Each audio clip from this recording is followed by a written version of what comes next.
Itu urusan amir. Oh. Jadi sebenarnya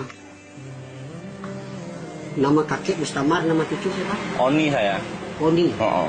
Kita bersaudara Oh. dengan kalimat la ilaha illallah Muhammad Rasulullah. Jadi kalau kita bersaudara ini jauh saling doa mendoakan ya muslimin ya muslimat ya mu'minin ya mu'minat. Kalau dekat kita saling mengingat, Iya, betul. saling satu rami. Apabila satu rami umur dipanjangkan, rezeki dimudahkan, dosa diampunkan.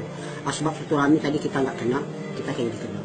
Ini ulama mengatakan orang Islam satu tubuh. Sebelum kamu mencinta saudara kamu seperti mencinta diri kamu sendiri, belum kamu diakui sebagai orang beriman. Jadi tanda kita cinta kepada saudara kita, ajak mereka taat kepada Allah. Kalau mereka sudah taat kepada Allah, selesailah semua masalah. Sebab Allah kalau dengan kita taat kita selesai. Tapi kalau kita nggak mau taat kepada Allah, bertambahlah masalah. Jadi kita di dunia ini sementara, di akhirat selama-lamanya. Allah kuasa, makhluk tak kuasa. Dunia tidak ada, Allah yang ada. Dunia diadakan.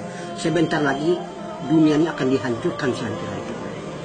Jadi jamaah-jamaah seperti kakek ini, kami nggak punya nama, cuma di nama jamaah kami banyak. Ada jamaah keliling, ada jamaah kompor, ada jamaah tablik.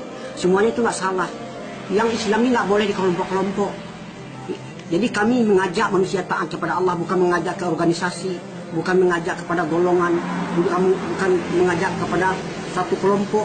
Itu kalau seperti itu memecah umat. Tapi kalau mengajak taat kepada Allah, menyatukan umat. Jadi kita, Nabi mencontohkan dakwah itu menyimpan umat dari lorong ke lorong, dari gang ke gang, dari rumah ke rumah, dari pintu ke pintu, menyampaikan pentingnya perkara iman kepada orang Islam dan mengajak orang muslim masuk Islam. Itu dakwah yang dicontohkan Nabi. Tapi ceramah di masjid itu namanya ta'lim wa ta'lum, untuk yang tobat. Mungkin ada saudara kita yang lalai, yang lupa. Banyak sekarang di tempat-tempat lain dia mengaku Islam tapi nggak sholat. Ini maksiat yang belum terbencana. Bagi yang tidak mendirikan sholat, itulah orang yang merubah agama. Bagi orang mendirikan sholat, itulah orang mendirikan agama. Jadi di sini orang beriman itu jelas Islam, tapi kalau orang Islam belum tahu beriman, apakah tanda-tanda orang beriman? A'udzubillahi minasyaitonirrajim. Bismillahirrahmanirrahim. Innama ya'muru masajidallah man amana billahi wal yaumil akhir. Sesungguhnya yang memakmurkan masjid-masjid Allah adalah orang yang beriman, orang yang percaya ayat surat At-Taubah ayat 18. Barang siapa akrab dengan masjid, Allah akan akrab dengan mereka. Kalau ada orang bolak-balik ke masjid, saksikan olehmu bahwa mereka itu adalah mukmin. Wahai malaikatku, kamu lihat nggak tetangga-tetanggaku? Siapa tetangga-tetangga murah? Orang selalu memakmurkan masjid. Sebab masjid itu adalah jantungnya kampung, taman-tamannya surga, benteng-bentengnya orang Islam, rumah-rumahnya Allah. Jadi kalau kita datang ke masjid, otomatis kita dimuliakan oleh Allah. Jadi ibadah yang paling cinta adalah sholat di awal waktu, di mana azan dikumandangkan. Jadi sholat perintah Allah, berjemaah sunnah Nabi. Jadi kalau kita sholat berjemaah dapat 27. Dapat sholat sendiri dapat 1. Mana yang mau kita uang 1.000 dari 27.000. Jadi kita selalu menafikan dunia, menisbatkan Allah. Jadi dunia ini sifatnya menggoda. Kalau kita tertipu oleh dunia, nanti kita akan menyesal.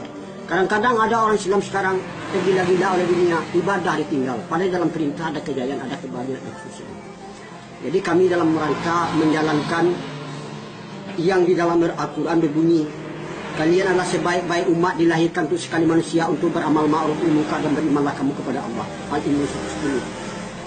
Dan harus ada satu golongan umat untuk mengajak manusia taat kepada Allah. Al-Imran 4. Jika kamu tolong agamaku, aku akan tolong kamu. Itu Al-Quran.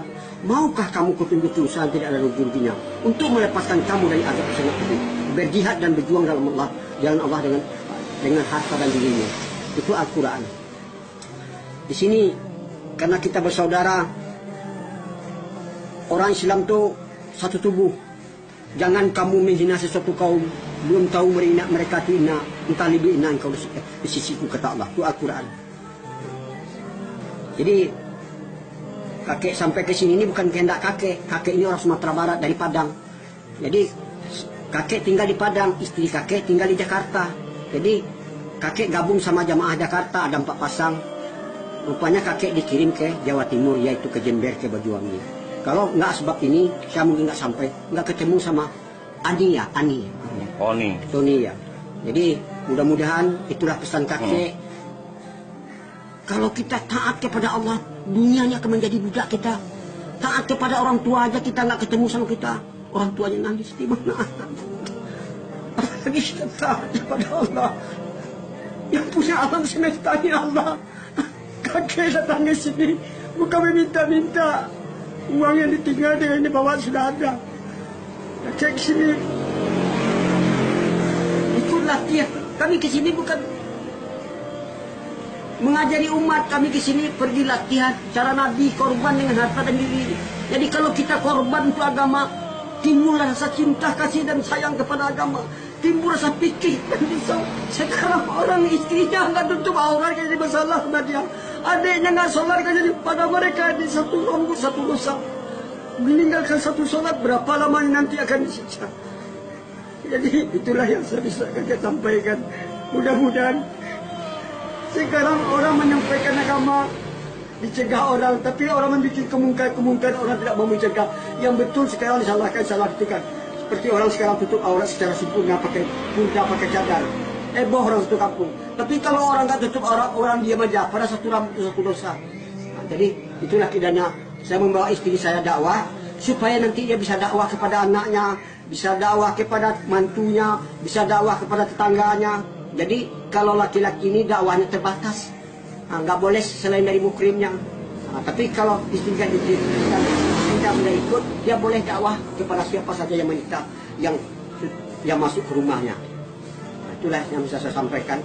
Kakek ini orang bodoh, kakek bukan ulama, kakek ini belajar menghidupkan sunnah. Man ahya sunnati faqad abani wa man ahabani kana ma yaqidana. Nah, siapa menghidupkan sunnah aku berarti cinta kepada Rasulullah. Siapa yang cinta kepada sama-sama Rasulullah. Jadi pakaian yang terakhir ini pakai sunnah nih. Nabi itu pakai sorban, pakai jenggot, pakai jubah di atas mata kaki. Ini namanya surah. Kalau sariroh itu surah, siroh. Siroh itu cara Nabi berpakaian, budi pekertinya, pikir dan risaunya. Jadi surah sariroh ini yang jarang dibahas orang sekarang. Nah, inilah. Jadi mudah-mudahan pesan kakek sama Ani itu aja. Jagalah sholat di awal waktu. Kalau dapat, kalau kita mau ke masjid itu mengajar. Ayat sholatnya dengan khidmat kasih sayang. Dengan mengajak kita dapat pahala. Kalau diikut sebanyak dia dapat, segitu juga kita dapat. Tapi nggak merugikan kepada mereka. Assalamualaikum warahmatullahi wabarakatuh.